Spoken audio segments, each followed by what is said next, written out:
another, with this gathered community in a spirit of prayer. Holy One,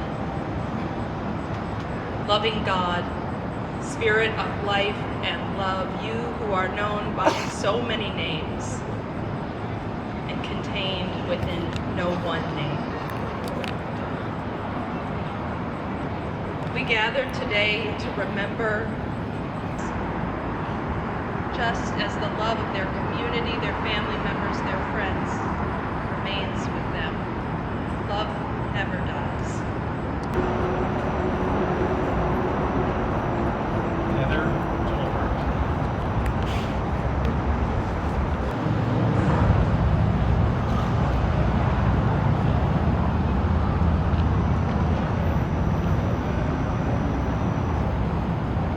And I'd like to invite you, if there are names who haven't been included, It's just the time. find wherever you want to be as we begin the ceremony.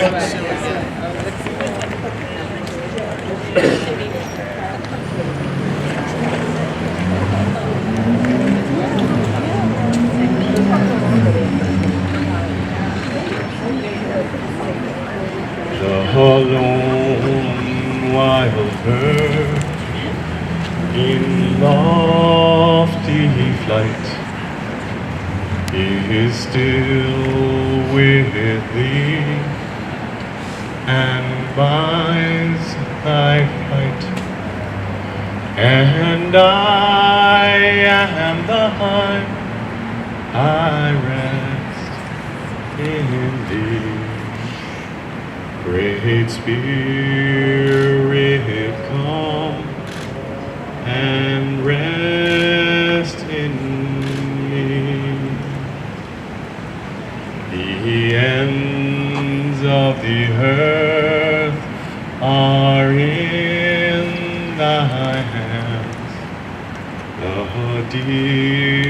dark deep, and far off land.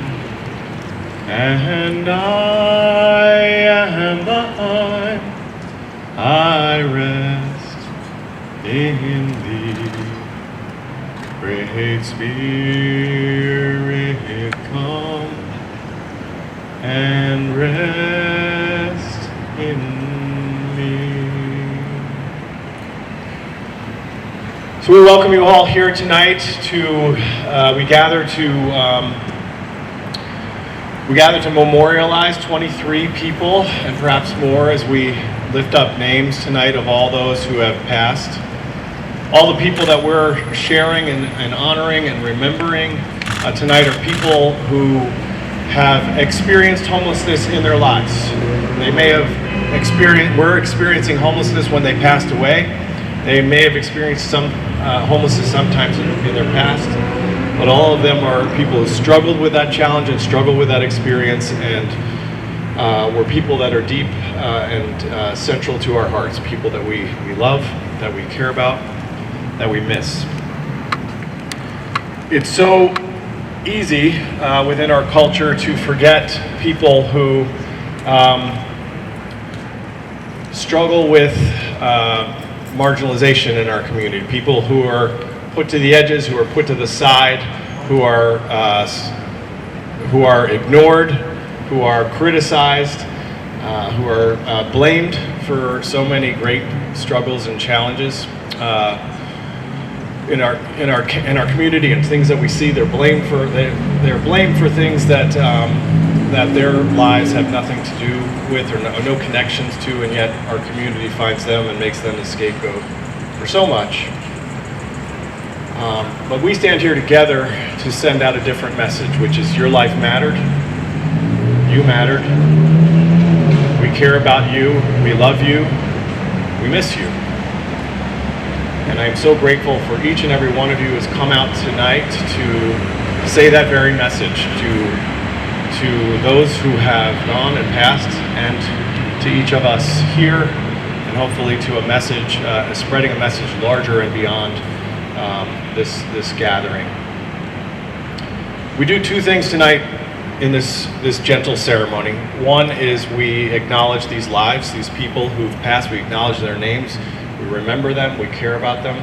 But we also do another thing, which is we stand in vigil for the tragedy that is homelessness throughout Bloomington, throughout Monroe County, throughout the state of Indiana, throughout the United States of America, and beyond. We recognize today that homelessness is an extraordinary injustice, and it's an injustice that doesn't have to be. It's an injustice we create together. And that it's our job, if you will, not just to stand in opposition to it, but to change society, change structure, change the way that we care for one another in a way that makes homelessness deceased, that it should be no more. So we stand together in that hope, we stand together in that commitment, and we stand together in that love tonight. So again, I'm so grateful for you to be here tonight. We will be acknowledging and celebrating at least 23 people who had real lives, who had real stories, who had real experiences. These are people who had a favorite football team, and these are people that loved a genre of music more than all else. These are people who had a favorite food. These are people who had family and loved ones, people who cared about them and honored them and cherished them. These are people that had a whole life of story that is defined in a small percent by their status of their housing, but far more importantly defined by that life that they lived with its challenges and with its extraordinary success and beauty. So again, we're so glad you're here. I'm going to invite up a few people to share about people or in their memory or about this experience of memorializing people today. And then we'll go into the process of remembering the individual names. So I wanted to start out by bringing up Rebecca Haviland to share with us.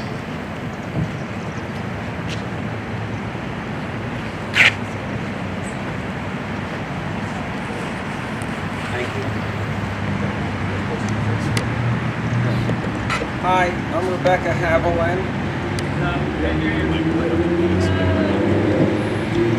I'm Rebecca Haviland. I was homeless for 2 years before I finally found housing. And some of the homeless who have passed last year and this year, I knew personally. I lived with, I ate with, I cried with, I shared in their experiences. And I wanted to read this year a prose poem that I wrote in memory. Last year I read a piece that I titled My People. But this year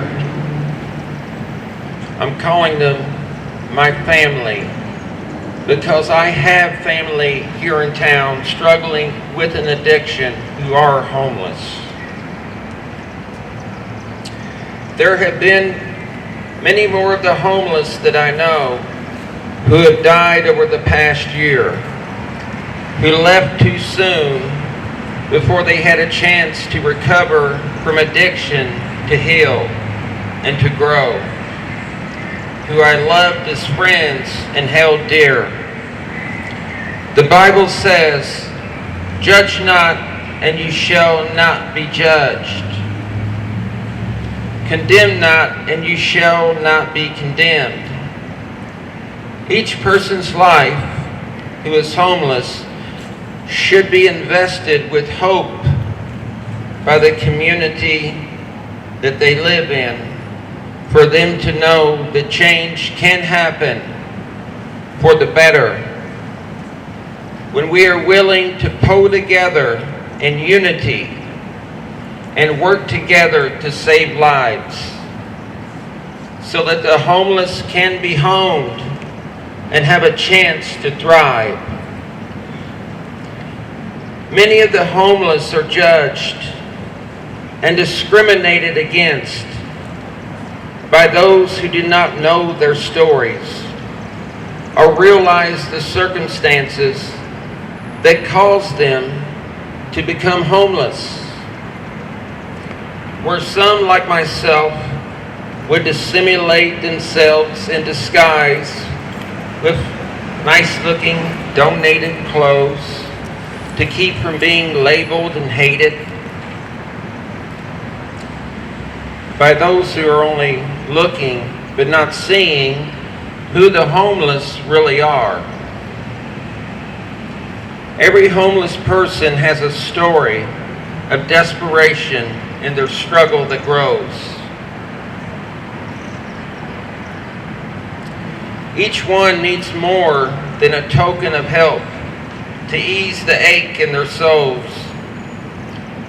The homeless who struggle can be helped and encouraged and given emotional support and reassurance to know that their homelessness is not the ending of their story, but that they can find a new way and be given a new beginning, to make tomorrow a new day, so that they will not just be the nameless that you see walking along the streets in shameness, while being trapped in their addictions, or while being lost in the fog of their poor mental health and depression. The Bible says in Proverbs that whoever shuts their ears to the cries of the poor will also cry out and not be answered. It is truly time for us to come together in prayer and confession to do more. The homeless can be given a new beginning, and I am praying from the core of my soul. I am working and trying, and I will not let go, because I'm tired of seeing my family dying. And I will do what I can with my ability to walk with the homeless in all humility and prayer. What I am asking for, what I am praying even more, is for you to be willing to give and try. There is no reason why any homeless person should not stay with us and live. There is no reason why another homeless person should have to die.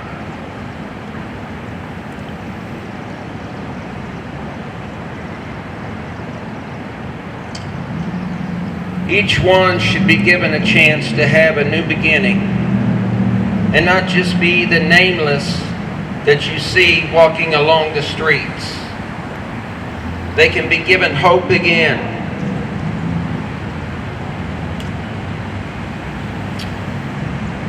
To start winning with a little help from you and me, one by one. We know what to do. In showing that we care, in loving kindness, and in prayer, to help them to shake loose from the shackles of homelessness, to begin to be free.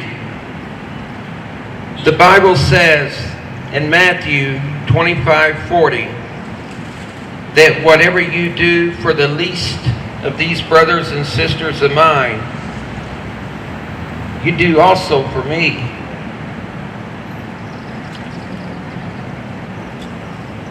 Thank you so much for coming tonight.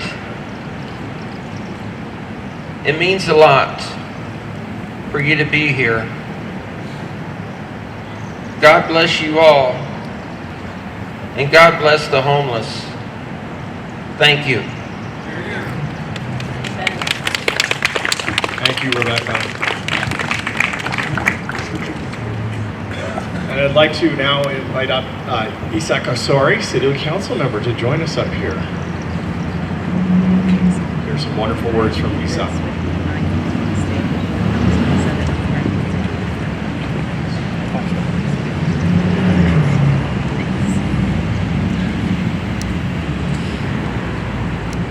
do we owe each other?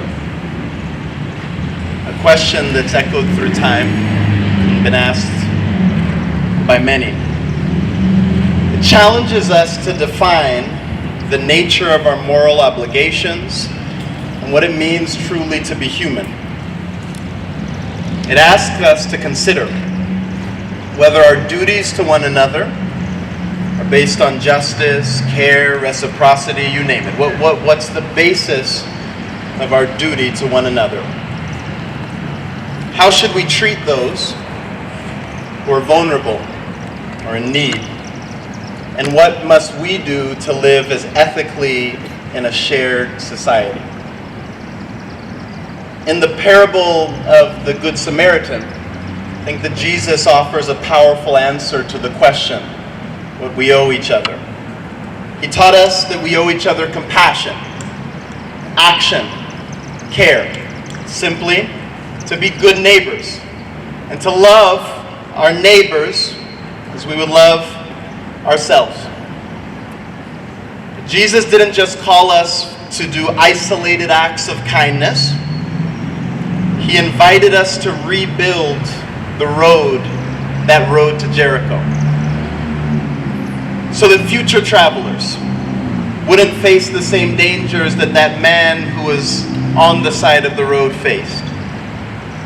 To be clear, this change is long and difficult, but today we memorialize those who we have lost, the people for whom the necessary and possible change took a bit too long to reach. But they get to go to their reward. They now are at peace. But us who remain are the ones who bear the burden now to recommit to that necessary work of repaving that road. To make sure that we pledge while we're still breathing, while we're still here, to build a community where no one is left behind or on the wayside, where love and justice guide us, that we might be reminded that we have an unlimited capacity as humans to love and to act out of love. And as is said, love always wins. It never fails. And so, my hope today, during this memorial, is that it may not just be a passing moment, but an opportunity for all of us to recommit to the necessary work, to actively shape a safer, more compassionate path for all that walk in this community. I affirm again that homelessness is something that we can solve, that we can make it rare, brief, and unrepeating. So for us who remain, keep walking, keep working, just until we have a better tomorrow.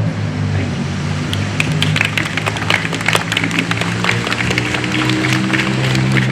Thank you so much, Itzhak. We so appreciate you being here and joining us today. I'd now like to invite up Robert Pops Downham. Where is Pops? There he is.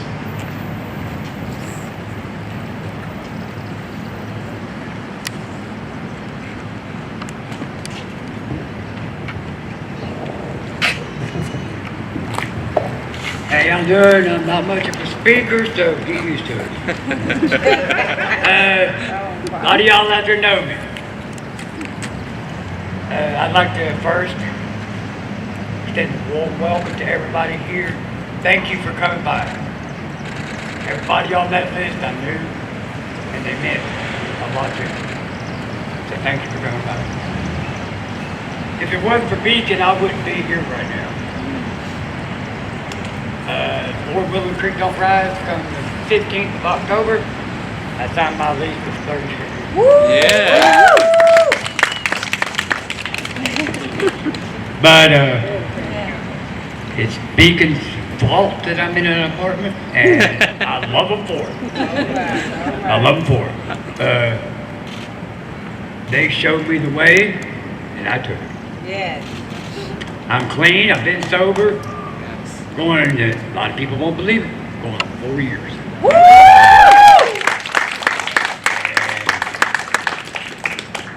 I feel a hell of a lot better. Yeah.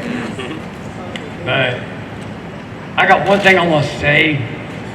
It means a lot to me. A lot of people look at me and go, why do you tell that person you love them? Why do you tell that person you love them? Why do you tell them that you love them? Because it might be the last time they hear it. That's right. If you walk by somebody, don't look down, look at them. Tell them good morning, tell them good afternoon. Tell them you love them. That might be the last time they hear it. That's right. There's a lot of people on that list that didn't hear it the last time. Appreciate it. Woo!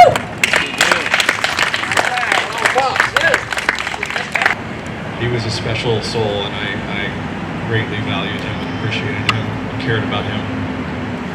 And many of you, perhaps maybe all of you know, Chris Avert passed away today.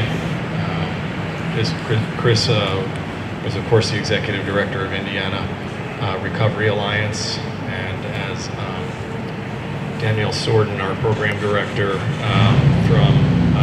at Beacon for our supportive housing program, said that he is responsible for saving thousands of lives, and so I want to honor him as well today, as the both of them have lost their lives, Wayne and Chris, in the last year. And we carry them forward with our work. They pass the torch to us now.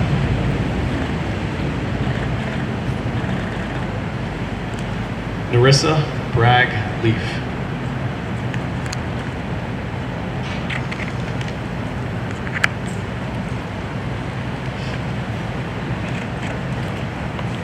Ernest Brewster.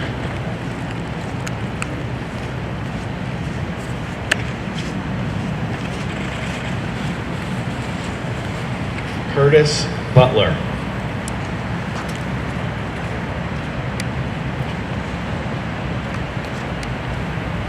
Alexander Cinnamon.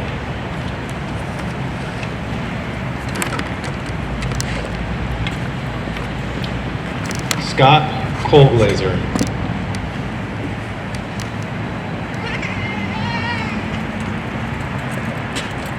Leland Cooper.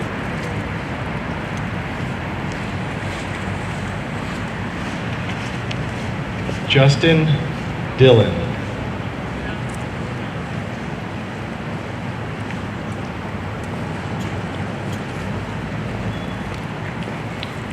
Deanna Gomez.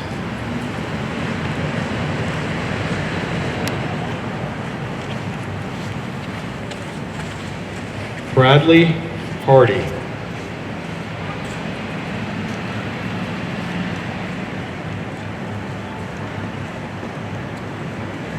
Michael Hodge.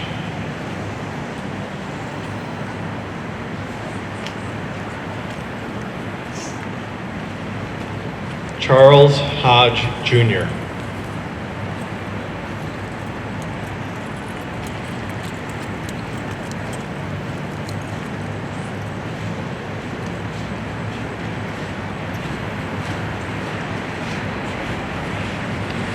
Tally Eisen.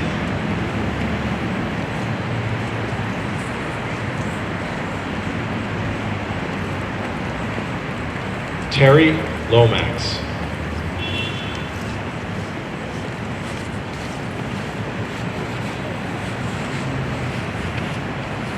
Brian Nickens.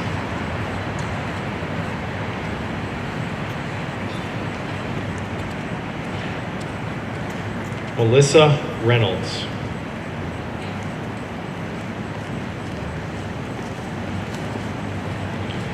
Aaron Ricketts.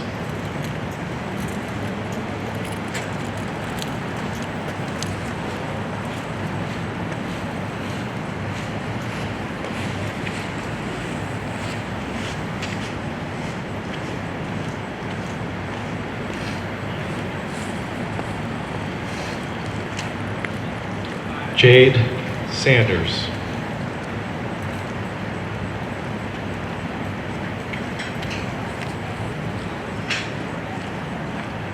Beverly Stalcup.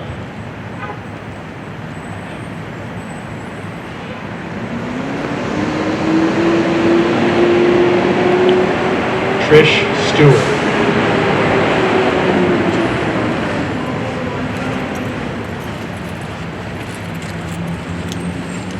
Tony Still.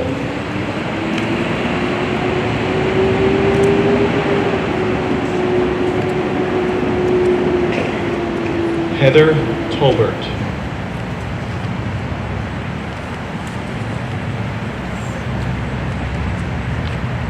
Shelley Wisniewski.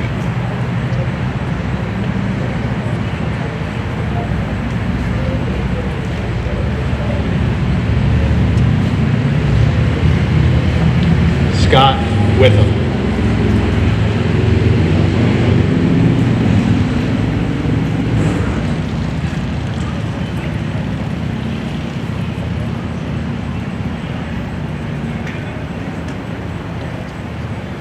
And I'd like to invite you, if there are names who haven't been included, I'd like you to have this opportunity to call them out. Reggie Coffey. Reggie Coffey.